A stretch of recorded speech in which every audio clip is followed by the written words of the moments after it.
आज आपण उपवासासाठी इथं बदाम मिल्कशेक बनवलेला आहे। तर तुम्हाला हा व्हिडिओ आवडला तर तुम्ही जास्तीत जास्त शेअर करा, म्हणजे सगळ्यांपर्यंत हा व्हिडिओ पोहोचेल। तर चला पटापट बघूया। नमस्कार, मी सुषमा धुमाळ सातारी तडका या माझ्या YouTube, Insta, Facebook चॅनल मध्ये स्वागत करते। आज मी तुमच्यासाठी उपवासाचा बदाम मिल्कशेक घेऊन आलेली आहे। बघा, नवरात्रीचे उपवास चाललेत, मग म्हटलं वेगळं काहीतरी उपवासाचा दाखवावं, तर चला उपवासाचा बदाम मिल्कशेक बघूया। तर त्यासाठी काय काय लागतं ते बघून घेऊया। नवरात्री स्पेशल आपण बदाम मिल्कशेक बघतोय। त्यासाठी 1 लिटर दूध, एक मोठी वाटी बदाम भिजत ठेवले होते पाण्यामध्ये, 1 वाटी साखर, काजू, बदाम, पिस्ता आणि थोडीशी वेलची पावडर। बघा, हे बदाम छान भिजले गेलेले आहेत।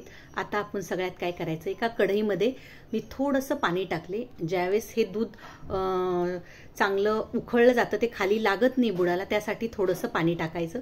आता आपण त्याच्यामध्ये हे 1 लिटर फुल फॅट दूध घेतलेलं आहे, ते आपल्याला त्याच्यामध्ये ऍड करायचं आहे। बघा, आणि आता आपल्याला हे मीडियम टू स्लो गॅसवर छान गरम करून घ्यायचे 10 ते 15 मिनिटं। तोपर्यंत हे दूध आपलं उखळतंय, तोपर्यंत आपल्याला आपण जे बदाम भिजवलेत ते पुढची प्रोसेस करून घ्यायची। बघू शकता, हे बदाम भिजलेले आहेत, त्याचे आपल्याला असे साल काढून घ्यायचे। अशा पद्धतीने भिजल्यामुळं इझिली साल निघतात त्याचे। आणि आपण हे उपवासाचं बनणं होतंय, त्यामुळं ही बदामची पेस्ट टाकली ना की आपली जे बदाम आपण मिल्कशेक बनवतोय ते एकदम थिक बनतं। बघू शकता, इथं आपले सर्व बदामचे साल काढून झालेले आहेत। जवळजवळ 15 मिनिटं मी हे दूध मीडियम टू स्लो गॅसवर उकळून बघा, ह्याचा छान असं घट्टसर व्हायला लागलेलं आहे। आता आपल्याला काय करायचंय बघू शकता, असं साईडनी सगळी साय काढून घ्यायची, म्हणजे त्या दुधामध्ये ते सर्व मिक्स होतं। आता आपल्याला ह्याच्यामध्ये काय करायचंय, काजू, बदाम आणि पिस्ता हे बारीक करून टाकायचेत। बघू शकता, इथं मी बदाम घेतलेले 15 बदाम घेतलेत। आता बारीक असे मी चॉपिंग बोर्डवर छान असे त्याला बारीक चिरून घेते आहे, अशा पद्धतीने। तोपर्यंत आपलं दूध बारीक गॅसवर उकळतच ठेवायचं आहे आणि मधनं त्याला हलवत राहायचे, जेणेकरून ते खाली लागू नये म्हणून। आता इथं बदाम झालेले कट करून ते काढून घेऊया। आणि आता आपल्याला लगेचच काजू सुद्धा बारीक करून घ्यायचे आहेत। बघू शकता, इथं बदाम मी घेतलेले आहेत। आता बदाम शेक म्हटलं की बदामचा वापर भरपूर प्रमाणात करावा लागेल आपल्याला। आता इथं मी काजू असे बारीक कट करून घेते, हे सुद्धा आपल्याला त्या मिल्कशेकमध्ये टाकायचे। काजूनी थिकनेस खूप छान येते त्या मिल्कशेकला। बघू शकता, आपले काजू सुद्धा कट करून झालेले आहेत। आणि आता पिस्ता मी इथं 5-6 पिस्ता घेतलेले आहेत, आणि बघा अशा पद्धतीने त्याला सोलून घेते मी पिस्त्याला।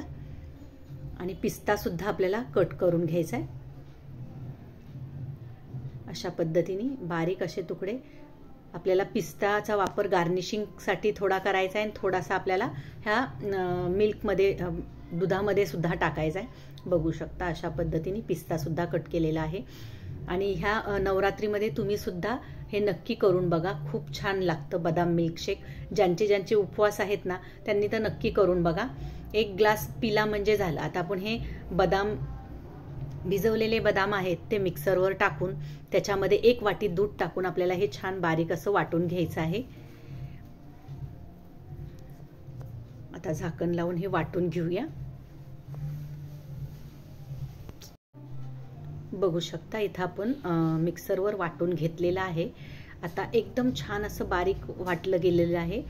त्याने आपली ज्यावेळेस दूध आटायला सुरुवात होती त्यावेळेस आपण हे टाकतो, त्यामुळे छान घट्टपणा येतो त्याला। बघा, आता इथं आपलं दूध ऑलमोस्ट झालेलं आहे 15 मिनिटं बारीक गॅसवर। आता त्याच्यामध्ये आपण जे काजू बारीक केलेले आहेत ते टाकून घेऊया, आणि थोडेसे गार्निशिंगसाठी ठेवायचेत। आता बदाम सुद्धा ह्याच्यामध्ये भरपूर प्रमाणात टाकायचेत, आपण वाटलेत पण खूप, आणि ह्याच्यामध्ये टाकायचेत सुद्धा। आणि थोडेसे गार्निशिंगसाठी पिस्ता सुद्धा मी थोडासा टाकून घेणार आहे, आणि थोडा नंतर गार्निशिंगसाठी टाकणार आहे। बघू शकता, आता ह्याच्यामध्ये आपल्याला 1 वाटी साखर, जवळजवळ ही 100 ग्रॅम साखर आहे। 1 लिटरला 100 ग्रॅम, खूप जास्त गोड नाही करायचं। बघू शकता, आता ही साखर आणि वेलची पावडर तुम्हाला जर आवडत असेल तर तुम्ही टाकू शकता, पण वेलची पावडरने खूप छान स्वाद येतो त्याला। बघू शकता, एकदम चिमूटभर मी टाकलेली आहे। आता हे सर्व मिक्स करून घेऊया, आणि पुन्हा एकदा ह्याला 5 मिनिटं आपल्याला शिजवून द्यायचे। म्हणजे त्याच्यामध्ये जे ड्रायफ्रूट्स टाकलेत ते दुधाबरोबर छान मऊ होतील. बघा आता इथं आपलं जवळजवळ 5 मिनटं अजून आपण ते शिजून घेतलेले आहे, त्याला छान कलर यायला लागला आहे. आता आपण काय करायचं, जी बदाम पेस्ट केलेली आहे बदामची ती आपल्याला ह्या दुधामध्ये ॲड करायची आहे. बघू शकता छान स्मूथ पेस्ट अशी तयार झालेली आहे. आता पूर्ण व्यवस्थित ते भांडंसुद्धा त्याच्यामध्ये दूध टाकून आपण मिक्स करून घेऊया. अशा पद्धतीने ही पेस्ट ह्याच्यामध्ये ॲड करायची आणि काय करायचं, हे दूध लगेच हलवायला सुरुवात करायची, कारण की पेस्ट टाकल्यानंतर ती खाली चिकटायची शक्यता असते. त्यामुळे हे दूध आपण शक्यतो हलवतच त्याला अजून 10 मिनटं शिजून द्यायचं आहे. ह्या भांड्यामध्ये थोडंसं टाकून घेते मी, त्याच्यामध्ये थोडंसं राहिलेलं आहे.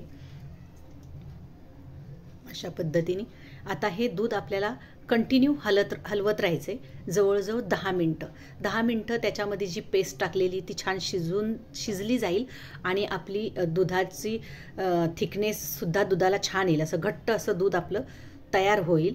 बघू शकता इथं आपलं दूध तयार झालेलं आहे. आता आपल्याला गॅस बंद करायचा आहे आणि हे रूम टेम्परेचर येईपर्यंत थंड करून घ्यायचं आहे. बघू शकता आता हे फ्रीजमधनं मी काढलेलं आहे, फ्रीजमध्ये ठेवलं होतं थंड करून.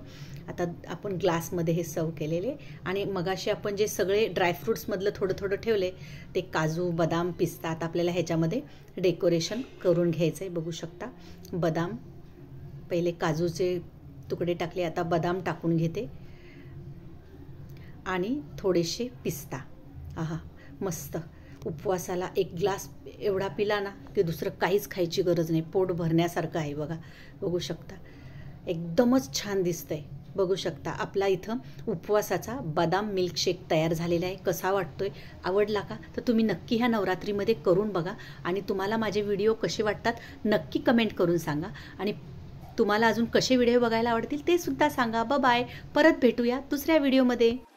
मी दाखवलेल्या बदाम मिल्कशेकची रेसिपी तुम्हाला आवडली असेल तर तुम्ही नक्की ट्राय करून बघा आणि तुम्ही अजून माझं चॅनल सबस्क्राईब केलं नसेल तर प्लीज सबस्क्राईब करा. माझ्या चॅनलला लाईक करा, शेअर करा, सबस्क्राईब करा. धन्यवाद.